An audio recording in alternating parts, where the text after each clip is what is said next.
விடுதலை போராட்ட வீரர்கள் சிவகங்கை ஆண்ட மாமன்னர் மருதுபாண்டியர்களின் 224வது குரு பூஜை தினமான இன்று மிக விமர்சையாக கொண்டாடப்பட்டது.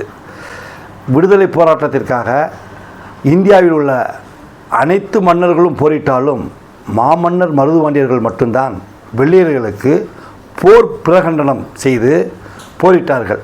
இதுவே அவர்களின் புகழுக்கு பெரும் புகழ் சேர்க்கின்ற வகையில் இந்த செயலானது இருந்தது. இதை அனைவரும் பாராட்டுகின்ற வகையிலும் இருந்தது.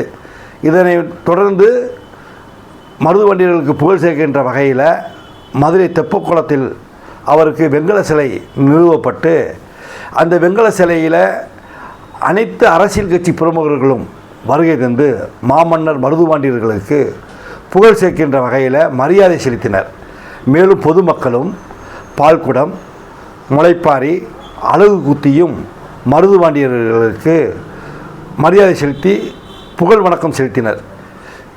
பல அரசியல் பிரமுகர்கள் தெப்பக்குளத்தில் உள்ள மருதுபாண்டியர் சிலைக்கு மாலை அணிவித்து அதனைத் தொடர்ந்து சிவகங்கையிலும் மருதுபாண்டியருடைய நினைவிடத்திற்கு சென்று மரியாதை செலுத்த சென்றனர். சுதந்திர போராட்டங்களின் வீரத்தை இந்நாளில் நினைவு கொள்வதில் பெருமை கொள்கிறோம்.